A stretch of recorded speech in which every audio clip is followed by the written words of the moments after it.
اسرائیل کی جانب سے غزہ میں ہر قسم کی اشیاء کے داخلے پر پابندی کو 1 مہینے سے زیادہ کا عرصہ گزر چکا ہے۔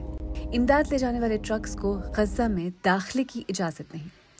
غزہ کی مارکیٹ سے بنیادی خوراک جیسے سبزیاں اور گوشت تقریباً ختم ہو چکے ہیں، اور اب اقوام متحدہ کی حمایت یافتہ تمام 25 بیکریز جو روٹی فراہم کرتی تھیں بند ہو چکی ہیں، کیونکہ نہ تو آٹا ہے اور نہ ہی ایندھن۔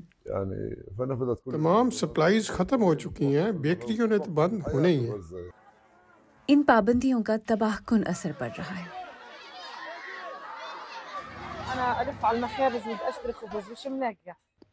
میں روٹی لینے کے لیے جاتی ہوں لیکن کچھ نہیں ملتا، کیونکہ نہ گوشت ہے نہ مرغی۔ ہمارا سارا انحصار روٹی پر ہے۔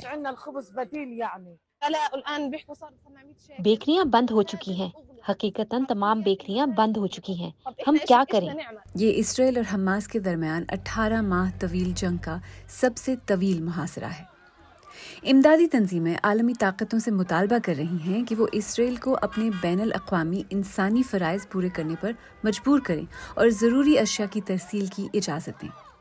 مقامی اور بین الاقوامی تنظیمیں خبردار کر رہی ہیں کہ اگر یہ صورتحال جاری رہی تو قحط کا خطرہ ہے۔ یہ انسانی بحران کو مزید سنگین بنا دے گا۔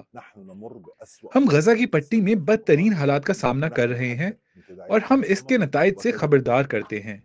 اقوام متحدہ کا کہنا ہے کہ غزہ کے 2/3 حصے پر یا تو اسرائیلی بے دخلی کے احکامات لاگو ہیں یا وہ ممنوعہ زون بن چکے ہیں۔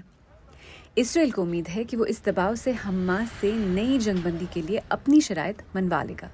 فلسطینی گروپ کا کہنا ہے کہ وہ صرف قطر اور مصر کی طرف سے پیش کردہ ایک الگ منصوبے کو ہی قبول کرے گا۔